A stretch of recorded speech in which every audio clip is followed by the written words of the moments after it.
मुस्कुराया हुआ रहना एक आदत है, और ये किस चीज़ का इजहार है? आपके रवैये में तकब्बुराना एहसास। रवैये में तकब्बुराना एहसास के पीछे क्या इनपुट है? सोच में एरोगेंस, और सोच में एरोगेंस के पीछे क्या? वो माहौल जिसमें आप शाहाना स्टाइल से रह रहे हैं और कहते हैं कि नलके का वो टूटी है वो भी सोने की हो, बाथरूम का कमोड भी सोने का हो, जो आपने अखबारों में पिछले दिनों पढ़ा है।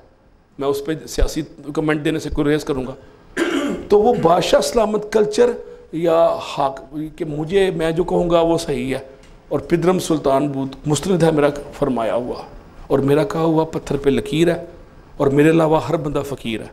ये बादशाह सलामत सोच जब मेरे जहन में आती है, उस माहौल के फैल जहाँ मैं पैदा हुआ, जहाँ पगड़ी उछालना, तौहीन करना, तजलील करना, तहकीर करना तुर्रा इम्तियाज़ है मेरे एसोसिएट्स का, तो लाशूरी तौर पे मैं वो आदत अपना लूँगा माहौल से। अब माहौल एक डिटर्मिनिंग वो पैरामीटर है जो मेरी सोचों को मुतासर करता है। अब आप देखें, शेख सादी की हकायात पढ़ लें, मौलाना हाली की पढ़ लें, शिबली नुमानी की गुफ्तगू देख लें, इकबाल के शायरी देख लें, सब कहते हैं कि बच्चों को अच्छी सोबत में रखो ताकि माहौल का नेगेटिव इम्पैक्ट ना आए बच्चों पे। मैं जब छोटा था, लाहौर में कृष्णनगर में रहता था, तो मैं सो कॉल्ड कम्युनिज्म की फ़िलासफ़ी की बुक्स पढ़ पढ़ के मैं हर बंदे को इक्वालिटी पे बिलीव करने लग गया। तो हमारी गली के एंड में एक मोची था, तो मैंने कहा इस गरीब का उतना ही हक है, मैं इससे इतनी दोस्ती करूं। मैंने उससे बातें करने लग गया।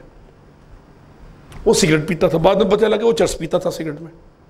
मेरे वाले साहब ने एक दफ़ा उस मोची से मिलने से मना किया। मैंने कहा मेरे वाले साहब सरकारी अफसर हैं 18वीं 20वीं ग्रेड के, और इस मोची को हकीर समझते हैं, मुझे मिलने नहीं देते, ये इंसानियत की तौहीन है। मैंने दिल में सोचा। जब मैं थोड़ा सा शऊर आया तो पता चला उन्होंने मुझे बचा लिया चर्स के उस नशे से, टाइमली इंटरवेंशन करके। जो मैं लाशूर तौर पे उस सर्कल में बैठता और एब्यूसिव लैंग्वेज सुनता, और आहिस्ता आहिस्ता मेरी सोच महदूद हो जाती। कोई जब सोच महदूद होती है तो मंजिल मसदूद हो जाती है। फ़िक्र मसदूद तो मंजिल महदूद। तो फिर वो काबी रूह फिर बेदार नहीं होती जवानों में, उनको फिर अपनी मंजिल आसमानों पे नज़र नहीं आती। फिर उस नौजवान को फ़िक्र जो महदूद हो जाती है। कोर इशू है कि फ़िक्र को बड़ा कैसे रखें। अब फ़िक्र को बड़ा रखने का हमारे पास एक ही फार्मूला है कि खुले आला ज़र्फ़ के लोगों से इनकाउंटर कराएं, जो हौसला और बाहिम्मत हो, जो साहिब इमरोज़ हो। साहिब इमरोज़ को इकबाल अपनी एक शेर में डिफ़ाइन करता है। साहिब इमरोज़ का मतलब है leader of the day. Iqbal एक शेर में कहता है कि वही है साहिब इमरोज़ जिसने अपनी हिम्मत से ज़माने के समुंदर से निकाला गोहरे फरदा। फरदा होता है कल, कल का मोती उसने अपनी हिम्मत से आज ही निकाल लिया साहिब इमरोज़ ने। यानी 50 से 100 साल आज आगे सोच रहा है। लेकिन जो विजनरी बंदे होते हैं अपने तख़य्युल की फसूकारी से 50 के 60 लाख बना देते हैं। मैं टुक टुक करके 25 साल में जहाँ पहुँचता हूँ ना रियलिटी के प्रोसेस में, तो जो इमेजिनेशन के ताकत से लोग 25 साल पहले पहुँचे होते हैं। मैं कहता हूँ तुम कैसे आए हो यहाँ पे? कहते हैं हम तख़य्युल की ताकत से यहाँ बैठे हुए हैं, तुम टुक टुक करके आ रहे हो आराम से कछुए की चाल। तख़य्युल की बुलंदी एक बहुत बड़ा वो है, एक अल्लाह ताला का गिफ्ट। ये तख़य्युल की बुलंदी 10-20 लाख 10 करोड़ 20 करोड़ में से एक बंदे को अल्लाह ताला देता है। कभी इकबाल उसका नाम होता है, कभी उसका नाम हाली हो जाता है, कभी उसको एग्जीक्यूट करने वाले तख़य्युल की बुलंदी के लिए जो सोल्जर होता है मीर कारवान, उसका नाम फिर काज़ी मोहम्मद जिन्ना हो जाता है, कभी जॉर्ज वाशिंगटन हो जाता है, कभी नेल्सन मंडेला हो जाता है, कभी ली यूकॉन हो जाता है सिंगापुर में, और कभी मलेशिया में महातीर मोहम्मद हो जाता है। 93 साल की उम्र में मैं अभी 57 में गाड़ी में निकलता हूँ तो मैं टेक लेके निकलता हूँ। पहले मैं आराम से जंप कर देता था 10 साल पहले। आज से 40-50 साल बाद तो मुझे स्ट्रेचर पे निकलना चाहिए गाड़ी पे, और 4 बंदे मुझे पकड़ रहे हों। लेकिन महातीर मोहम्मद 93 साल की उम्र में एयरपोर्ट पे छोड़ने आया। कल टीवी भी आपने देखा है हमारे प्राइम मिनिस्टर को। वो तख़य्युल की बुलंदी एनर्जी भी दे देती है। फिर आप वो एनर्जी अपने ख्याल से लेता है। फिर इंसान एज से नहीं लेता। फिर एनर्जी यहाँ से नहीं आती हार्ट से, उधर से आती है, ऐसे नीचे ट्रांसफ़र होती है, ट्रिकल डाउन होती है। 1986 में मैं आर्मी में कैप्टन था। 84 में मैं यूटी का ग्रेजुएट हुआ, आर्मी मैंने ज्वाइन किया और मैं कैप्टन।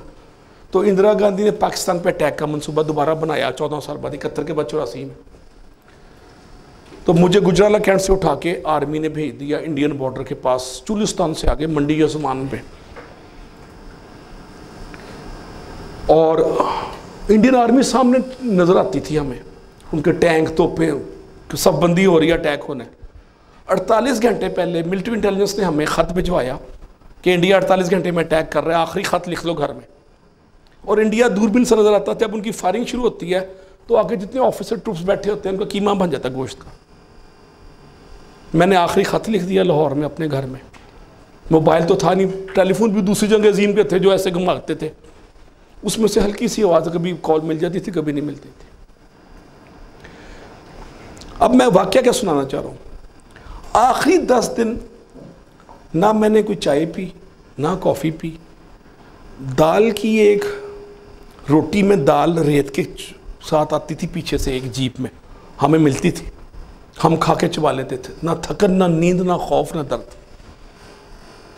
और मैंने 20-20 दिन बूट नहीं उतारे कि अभी जंग शुरू हो जाएगी तो तस्मे बंद करने का मौका भी नहीं मिलेगा। और 20 दिन बूट ना उतारने से मेरी उंगलियां गलना शुरू हो गई।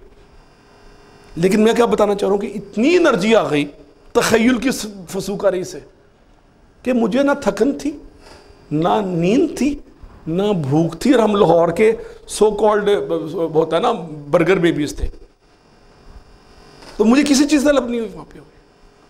जब आप सोचों को नई डायमेंशन पे इस्तेमाल कर लेते हैं ना, तो ज़िंदगी क्या सोच है सिर्फ। What you think you become, ये बुद्धा की स्टेटमेंट है। What you think you become.